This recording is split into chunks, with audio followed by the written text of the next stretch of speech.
truth, honor, loyalty, character. Hey, and welcome to the Long Green Line podcast. This is your host, Matty Arnold. I'm the director of the Long Green Line movie. Today we are releasing one of the raw interviews with Coach Newton. This one was recorded in the winter of 2004. This is shortly after the York team won the 2004 Illinois State title, and after Sean McNamara and the Detman twins finished 1, 2, and 3.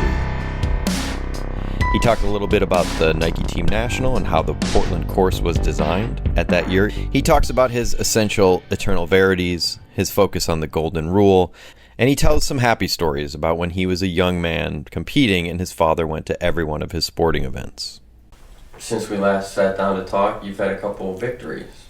You want to tell us about those? Yeah, if I was scripting a movie, I couldn't have written it any better than what happened this year. We wanted to win our 24th state championship, and we went 1, 2, 3 in a state meet, which is historical because nobody's ever done that. We won with 56 points. The next team was way up in the over 100. I think we won by almost 95 points. Then the kids trained for 4 weeks in the cold to go to the national meet. First time ever, Nike had a high school team championship. They invited the top 21 teams in America to Portland, Oregon. And our kids, Illinois rules are, once the season ends in state meet, that's it, no coaching. So Charlie Kern and I couldn't coach him. McNamara, my best runner, coached the guys outside, freezing cold weather, 4 weeks. They fly to Portland, 40 degrees. The course was flooded, mud. The pressure was astronomical because we were ranked number 2, and this team from New York was supposed to be the best in history from New York. And we beat them by 35 points. And we won the first national team championship in history, which, Matt, that's marvelous because they can never take that away from you. And it took us 50 years to get in. We've been like Rodney Dangerfield. All these people across America are always saying, well, that Illinois, that's not a good state. The state course is short. It's flat. There's no hills. And York's not that good. It's all a mirage. And then when you go out to Portland and you face all the other guys and the pressure's there on the day, and McNamara wins the race by 120 yards, he's the national champ, and then we win the team title. So this year was what I call a forever moment for me. And I'm home with my back, laying on my back here in 12803 Eagle Ridge Lane for the last 5 weeks in pain. And that's the first time I've started to sit up a little bit, walk a little bit. I probably got another month or 2 to go before I'm really back to, par. So it's been a wonderful time. You didn't get to go to the meet? I didn't get to go to the meet. Couldn't make any contact with the guys during that 4 weeks. I was home here in Huntley laying on the couch. If you weren't injured, could you go? I was scheduled to go out there as a speaker, to speak at the dinner, all the athletes, the motivational speaker. But I had to cancel that because I can't fly.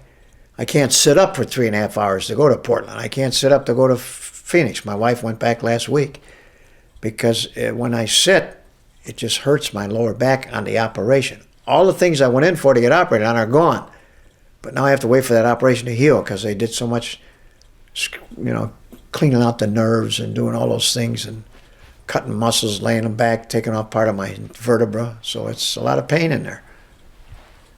How do they determine national champions before this meet? Just like they do in collegiate football, they got the AP wire poll, they got the UPS coaches poll, and people vote on it. All right, so they've done the same thing for the last 20 years. 10 years ago it stopped, but prior to 20 years prior to that, they had a postal meet. You could run 3 miles on a track against another team, submit the times to a guy in California, then he'd rank them on a time. So that was pretty legit. But then the last 10 years that stopped, and now it's been the Harrier magazine, strictly a poll where a guy named Mark Bloom ranks the teams in the United States. But it's guesswork. And I think we've won 2 of those mythical things with him on the Harrier in 10 years. And then this year, we were ranked number 1 for 3 weeks, and all of a sudden this team from New York came from 25th place, and they put them in first. And I called out there and said, how can that be? We're undefeated. We killed everybody. How can we get passed by a team in 25th place? And he said, well, they ran the greatest team time in history at Van Cortlandt Park. So this team is the greatest team ever on the East Coast. So they ranked them number 1 the rest of the year. So when we went out there, the kids went out there, this Manlius from New York was number 1, and we beat them. So it was just a wonderful thing that on the day our guys produced. What'd you tell your guys before they left? Well, I said, don't embarrass us. Make sure you train hard that 4 weeks you're going, because if you go out there, everybody's wanting to say York stinks. And if you go out there and fall flat in your face and don't train for that meet, you're going to embarrass me and the school and the town. You got to be ready. So McNamara, by force of will, got all those guys to train in the cold for 4 weeks. And they went out there, and McNamara said later, he said, the state meet was for us, the guys on the team, but he said, this meet is for Coach Newton. We wanted to win this for him, because they knew I was home hurt. So it was very tender, very touching, and I was really proud of these guys. Did you get a medal? No, I didn't get, I would have got one if I was out there, but I didn't get anything, nothing. They got uniform, they got clothes, and, all the kids did. It was a nice affair for them. They had a wonderful banquet. They stayed at the Del Coronado Hotel. Oh, no, that was next week in the Foot Locker.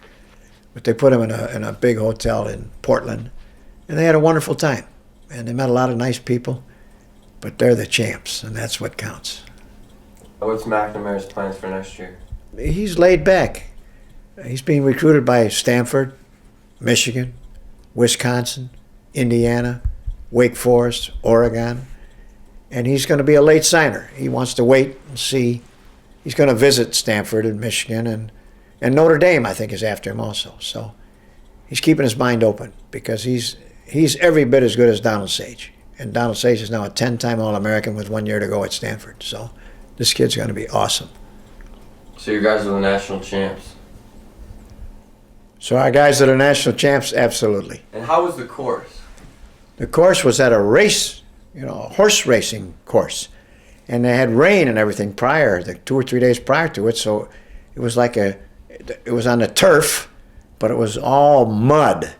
And then they made it a European course. They put bales of hay, you had to hurdle them. They had moguls like you were skiing, 4 moguls, and they had to run around those 3 times. So it was a very difficult course. There were no mountainous hills, but it was a tough course, and there were narrow spots where there were 147 runners, and the course might have only been 10, 15 yards wide. Guys were getting bumped, slugged. So it was a rugged course for everybody. But our guys, they met the challenge. Like McNamara said, on the day we were there. Have you ever considered designing a cross-country course? Have I ever considered designing a cross-country course? Not really.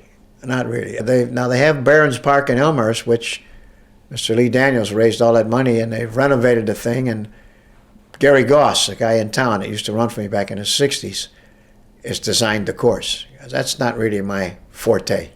I like to train our guys. I like to run. I like to compete, but I'm not a course designer.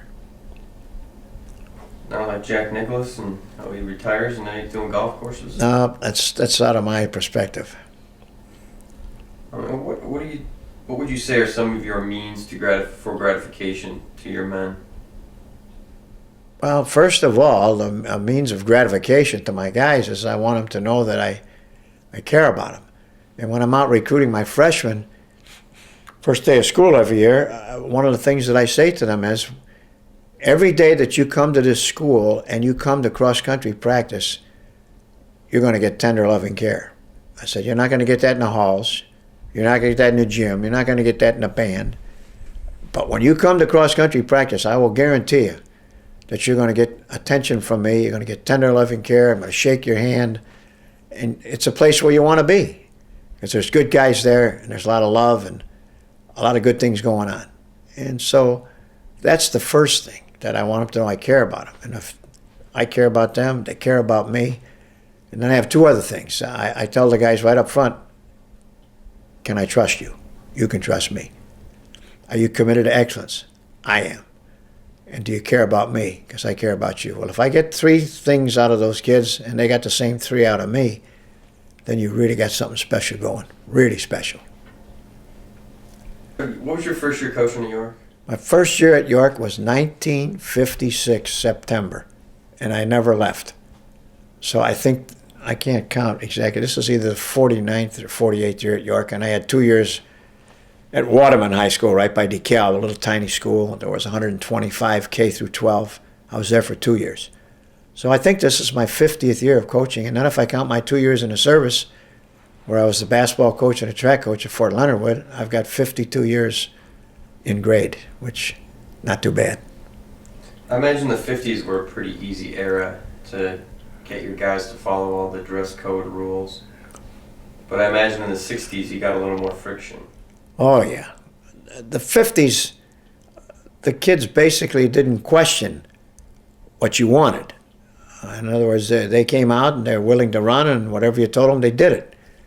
And then the 60s came with all the rebellion and the Vietnam War and the long hair and the freaks, and it got a lot more difficult. And then you got the lawyers involved, the ACLU or whatever it's called, and you can't make a guy get a haircut, you can't do this, and you can't do that. And the discipline kind of went the way of the wind, but we tried at York at least to maintain what we had as best we could in the conditions that were there. But yeah, it was a difficult time to maintain team unity and team discipline. Where there were still a lot of guys that accepted, but there were a lot of guys questioning, why are you doing this, why are you doing that? But we made it, and we're still here. During the Vietnam era, how did that affect the team? Well, at York High School with my team, we still had 125, 130 guys out for cross country. So there wasn't that, the kids at York weren't rioting and, like some of the college kids were doing. It was still pretty normal, except for a few of the rabble rousers that wanted to cause you a problem, didn't want to do this, didn't want to do that. Parents would call in, and why is he doing this? And why does my son have to be there at Saturday at 7 a.m.? And so it was a little more difficult for me, but not that difficult. We still won in the 60s, if you look at the record. I think we won 3 or 4 state titles in the 60s. So it was still a good time. What about for the boys individually? Were they scared? I don't think at that time. The college guys, because they're getting close to being out and going into the service, but I don't think it really hit the high school kids that early, 16, 17. They knew they had another 4 or 5 years and maybe the war would be over. So I didn't sense that, not at all. They were still interested in coming, running, being a team, having fun, and being successful. Because there's nothing like the 100% pure ecstasy of holding that state trophy up. And you did that with your own hard work and enthusiasm, and you didn't get paid, and you just did it. And it's hard to put it into words. It's 100% pure ecstasy. Whether it's the 80s, the 90s, the 2000s, it's the same. Kids love to win. So did you have a problem with the ACLU in the 60s? No, I just used that as an example because they get all the publicity. But no, I didn't personally. Nobody from the ACL came to get on me, but they were, I don't want to, maybe I shouldn't have used that term. I apologize. Were you ever, has legal action ever been threatened against you regarding your rules? I don't remember anybody particularly. No, I don't. There was some parents that complained several times about haircuts, but it never got to, where there was legal action, no. So I survived. And I'm glad, because I have a passion for my job, and I love coaching, I love being around young people, and I love York High School. It's like my second home. And what about the 70s? Well, the 70s, things began to come back to normal. And if you look, every decade, we've got 2 or 3, 4 state championships in that decade. Because we're up to 24 now. So really, the thing just kind of fed on itself. And I'm so old now, I'm getting grandsons of guys that ran for me 40 years ago, 30 years ago. I'm getting sons of guys that ran for me 20 years ago. So it just kind of perpetuates itself, and as long as you're doing the right thing and trying to teach life values, and I think coaching is really relationships. X's and O's, everybody can read a book and know the right X's and O's, but how come everybody can't win? There has to be this relationship between you and your athletes, and you have to have that trust and that commitment and that caring, and when you got that bond, those kids will do anything for you. But some coaches don't get it. They don't get the relationship where you gotta get it. If you don't get it, you're not gonna make it. And in the 80s? The 80s was no problem, I didn't think. I just 80s and 90s and 2000, it's just been wonderful.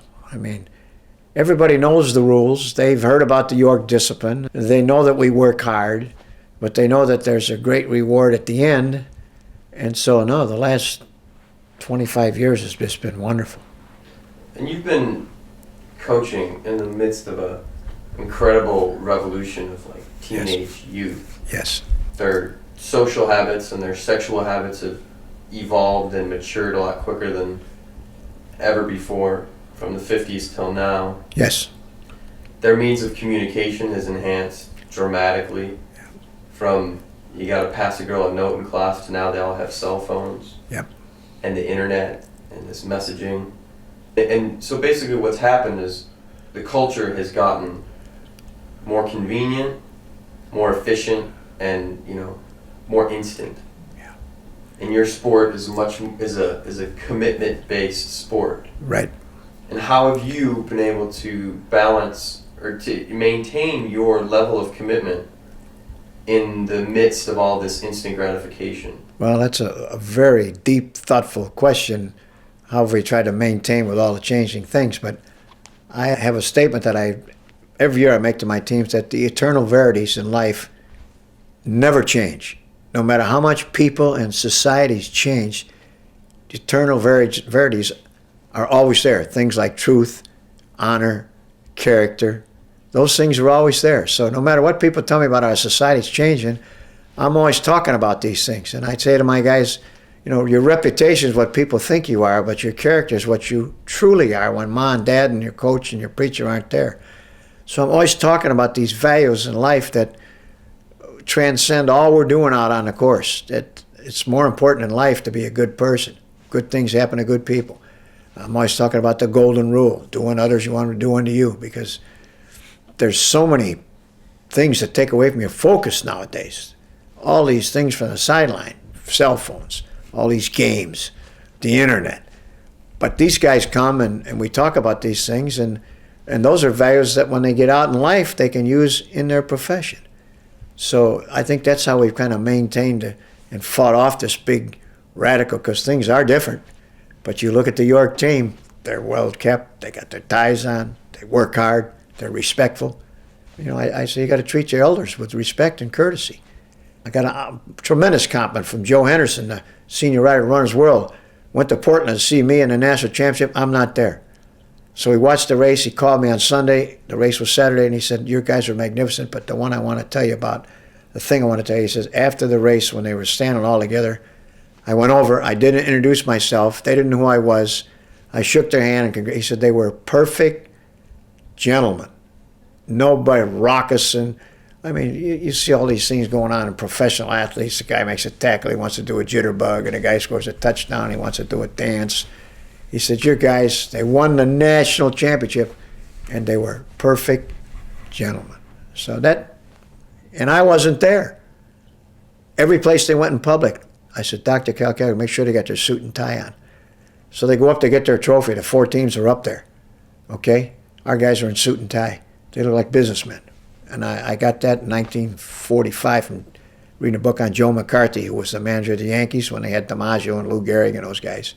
And he said, when we travel, we always wear coat and tie, because when you look sharp, you feel sharp, you play sharp. So I took that from baseball, and I tell my guys, when you look sharp, you feel sharp, you run sharp. And the word out in Oregon was, Jesus, those York guys looked like they were on a business trip.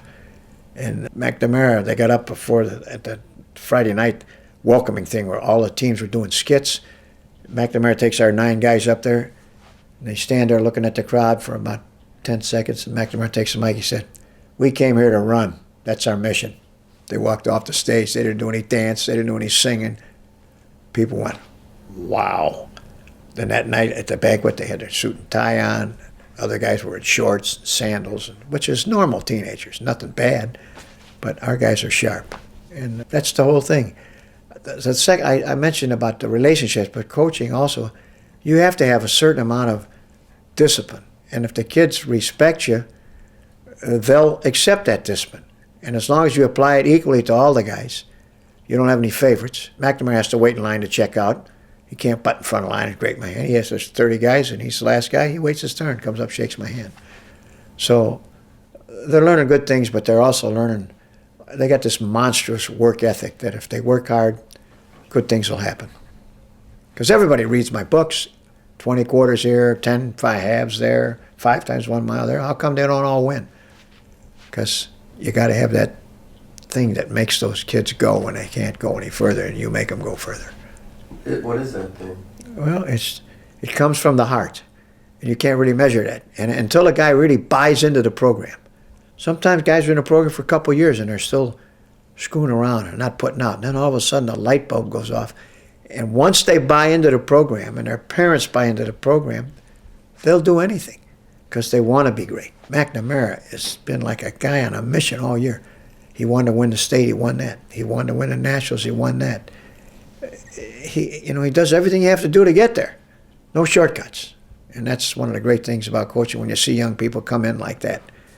And I also love all my guys. You got a 10-minute miler when he comes in, he graduates, he's running 5:30. He's a winner. And I let him know that in front of the group. So everybody has his role. And we win together, we lose together, and it's like a massive family where everybody's important to our team and to me and to Charlie Kern. Every guy's important. So, over the years, I'm sure you've dealt with a lot of loss. Family members of athletes and Oh, yes. athletes themselves. Yes. How do you address your team in that situation? Well, we always, if it's a team guy, we'll have somebody go out and get a card, and then we have the whole team sign the card and we send it. Pete Reif, who ran for me, was my captain in 1968 when we won the state cross-country championship. Just dropped dead last year, 52-year-old, heart attack. I was with him the night before. I went to dinner with him on a Sunday night. 6:30 in the morning on Monday, he's dropped dead in the kitchen. So the wake came, and I had several of my athletes that went to go honor Pete because they knew him, because we competed against Hoffman Estates. So we always try to take care of any matters like that because that's part of the family. And at my age, I'm getting a lot of people that are passing, friends, ex-athletes, entourage guys. So you got to take care of business. You got to honor all that stuff. And so I go to all the wakes, I go to all the weddings, because those are my kids. I got my own 3 and then about 4,000 more. So we're very cognizant of that, and it's very touching. I remember one year, one of our kids was home sick, and we won the trophy at the DuPage County meet, and we went by in the bus by the guy's house, brought the trophy over. Each year in the state meet, we try to have some person that we're trying to honor, somebody that's crippled or paralyzed or got cancer, so that when a guy's running in the meet, he's got more to run for than just York and himself. And then the meet's over, and we take the gold medal over and give it to that person. This year we dedicated it to our principal, to Charlie Kern's mother-in-law who's got cancer, and to T.J. Grider. Terry Grider, our football coach's son, is fighting. He's his first lieutenant in the infantry in the front line in Iraq. He's been up for 3 Bronze Stars, where he put his life on the line for his platoon 3 different times.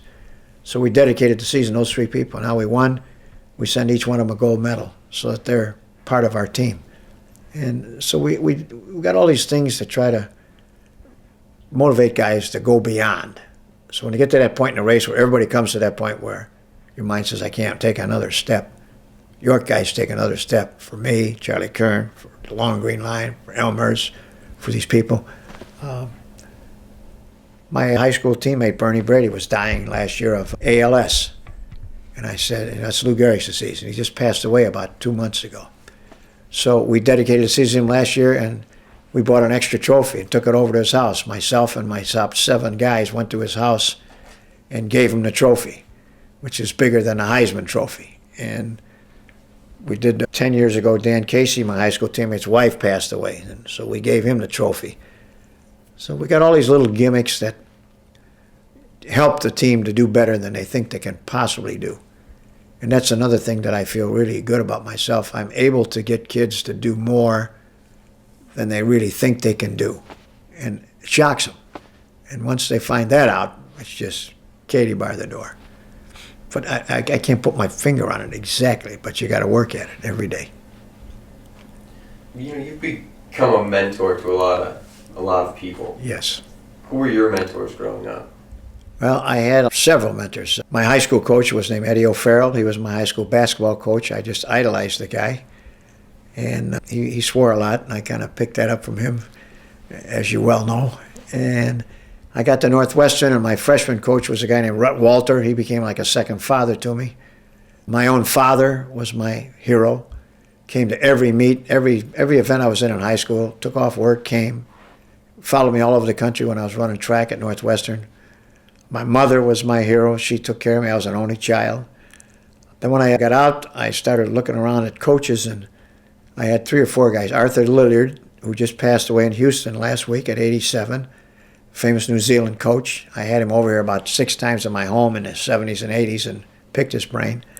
Dr. Joe Veal, the famous coach at Adams State. I picked his brain. He's like my brother. And then Bill Bowerman, who started the running craze at Oregon. I picked his brain and used his. And then finally Peter Coe, Sebastian Coe's father and coach. So our program at York is Arthur Lydiard, it's Joe Veal, it's Peter Coe, it's Bowerman.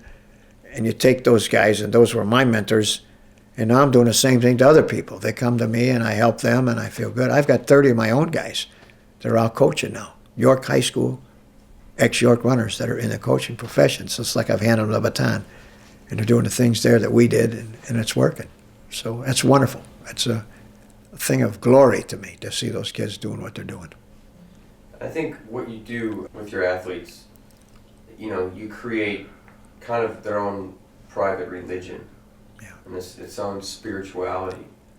Very spiritual. Who would you consider your spiritual guides? Well, it's funny you ask that, because when I was in high school, I always went to church with my grandmother. My mother and father weren't going to church too much. So I used to take my grandma to church. And then when I got to Northwestern, I'd come home every weekend on Sunday and pick up my grandmother and take her to church. So it's hard to believe with the little swearing that I'm doing now that I was that, but for like 10 or 12 years, I hardly missed a Sunday. And now I'm getting older, and it's getting harder for me to go all the time. But I am really a pretty spiritual person. I believe in the good Lord, and I pray to him all the time. And, he's getting me through this operation. And I try to show my spirituality to my guys without being a preacher, but just talking about the golden rule and doing unto others as you want them to do unto you, and being a good person. And then I have another saying that's not really spiritual, but it makes you think a little bit. The greatest thing in life is not in never having fallen, but in rising up again. The good Lord will pick you up, and you got to go back at it again, because everybody gets knocked down. You can't win them all. And so I have a little saying every day that's kind of either spiritual or motivation to start my team meeting. Because I remember at Northwestern, we never had one team meeting unless we were going to a trip. So I'd go to practice every day, and half the guys wouldn't be there. They were at classes, and I hated that. So when I started coaching, I have a 10, 12, 15-minute meeting every day where the kids all sit, they chit-chat, they're bonding. Then I say, quiet, we got a meeting. And then I end up with a little saying for the day, my thought for the day. And it's something spiritual, thoughtful, motivational. And guys take that, and 20 years later, they'll come back and, just Joe Nicholas said the other day, good things happen to good people. Where'd he get that? That's what I told him. So I try to give them things that'll help them as they go on through the whole thing here. And when you were a little kid, what did you want to be when you grew up? Sports was my life. When I was 7 or 8 years old, I knew that I wanted to be a coach. I remember I used to run in track meets for the YMCA, and then the Sun Times had a meet when I was like 9 or 10, and I won that. Maybe I was 11. I won the 50-yard dash running in tennis shoes. And I just knew that I wanted to be a coach. I wasn't quite sure yet if I wanted to be basketball coach, track coach. I didn't know what cross country was when I was a little guy. But that's all I did, go to the Y. I was in YMCA swimming meets, track meets, basketball tournaments, and that's all I did. And then I went to high school, and I got 12 letters. I was on 5 different teams. I played tennis, I ran track, I played baseball, I played basketball, I played football. I just loved sport. Then I got to Northwestern, and I just was a track guy. And then I went in the Army, and I was lucky to be the Fort Leonard Wood basketball coach, traveled all over America. I had 3 All-Americans on that team. I was the track coach, traveled all over America. Got out of the Army, went right to Waterman. And it's been my passion. I can hardly wait to get to York every day. People say, how can you do that? You're 75. Why should I retire when I'm doing something that I love? And those kids keep you young, and it gives you some place to go.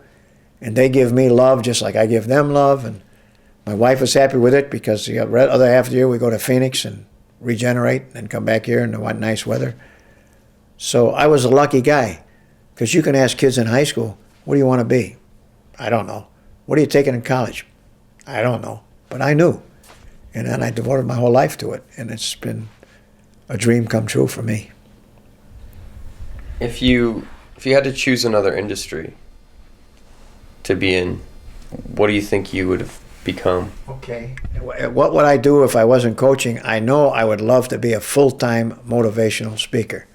I do a lot of that, but not in the big time where those guys making 25, 30, 40 grand, 50 grand a speech. But I do a little bit, and I love it. It's like being an actor.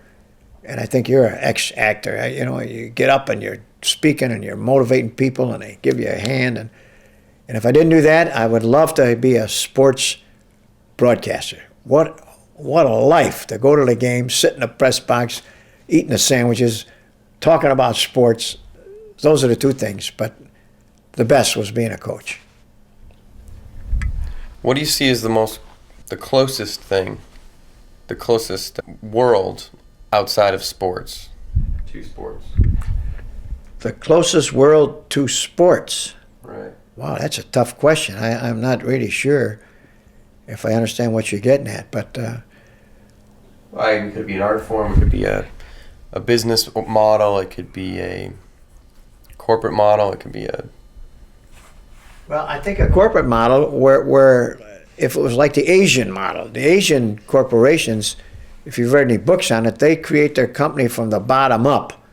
So the little guy thinks he has a chance and he has part ownership. In America, it's from the CEO down. And the little guy doesn't think he's much, and as a consequence, he takes days off, he just doesn't buy into the company.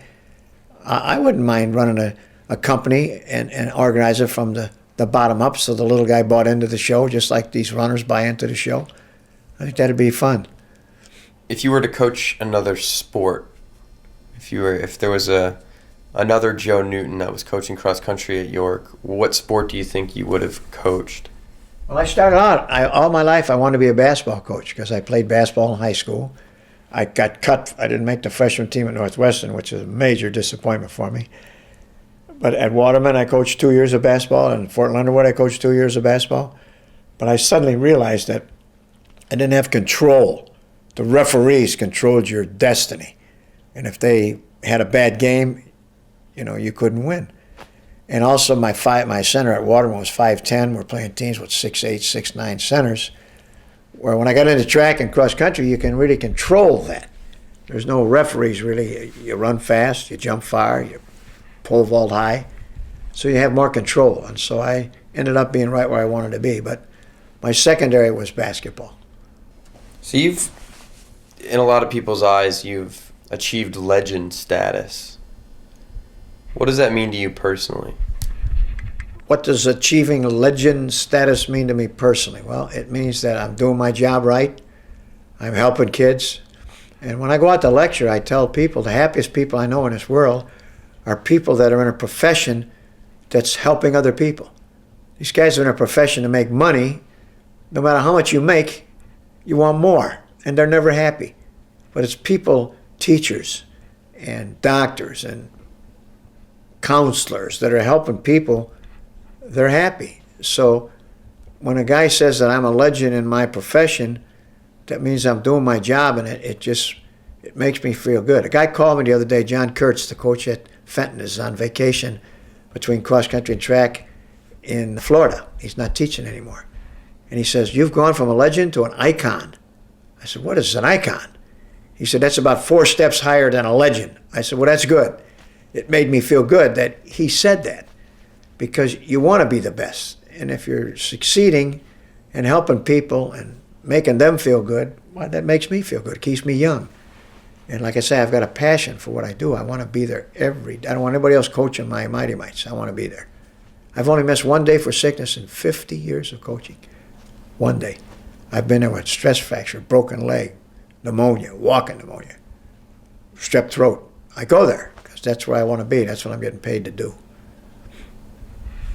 There's a lot of people that can't ever win a state title, but as long as they love their job and they're going there and they're putting out 100% and trying to help the kids, they may not be a legend, but at least they're doing the right thing and they're helping kids and making the world a better place to be. I mean, I'm just lucky that I got to the right school at the right time and got a little something going, and now it kind of perpetuates itself. So I'm very lucky, and I have wonderful kids, and I have great support in the town.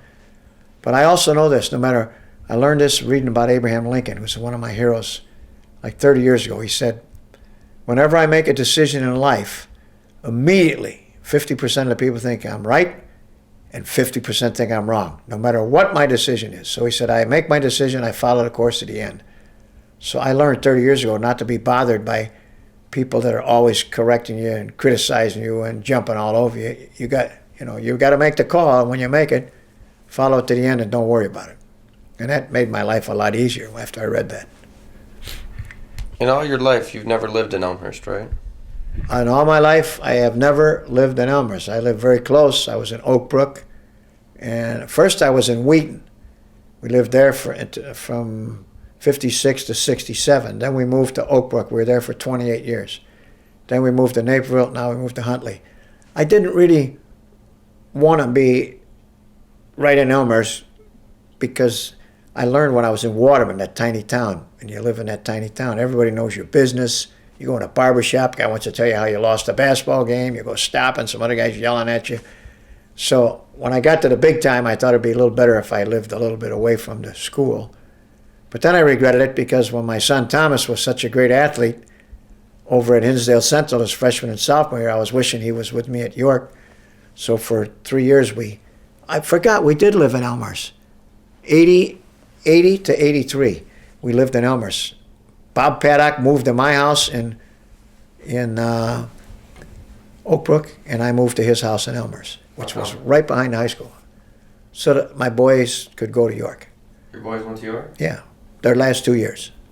Were you able to coach them? Yeah, Tom Newton was a high jumper for me, and he finished, I think he finished 9th in the state meet. He was in the finals of the high jump. He went 6'6", and then he was an all-state honorable mention basketball player. We won the regional, sectional. We lost in the super sectional of Mendel, and they went to the state final and lost by 2 points to East St. Louis. We were 22-7. So Thomas Newton was a great athlete at York High School in 80-81 and 81-82. He graduated in 82. He was our leading scorer, leading rebounder in basketball, and he was our high jumper in track. So that was a great experience. That I lived in Elmhurst for 3 years, and it was wonderful. It wasn't like being in a little town. It was big enough where, people didn't really know where you were at, and nobody was bothering you in the barbershop. And did you coach John, too? John was not an athlete. John was in the drama and in the band, and so we went to all his plays, and whatever he was in, we went to the band when he would be playing band concerts and all that stuff. So he had his own thing. He was good in all he did. Thanks for listening to the Long Green Line podcast. Please like, comment, and subscribe to this podcast to help us spread the word about this great work. And check out our movie website, longgreenlinemovie.com, for links to streaming the film, to purchase merchandise like hats, DVDs, t-shirts, and so much more. You can also get all the show notes for these podcast episodes. This podcast was produced by Greg Balza with music created by Kyle Whitland. As always, I'm your host, Matty Arnold. These podcast interviews are also now shared on our YouTube channel at youtube.com/longgreenline. Check us out on youtube.com/longgreenline. Check us out on Instagram, run_longgreenline. Talk to you next time.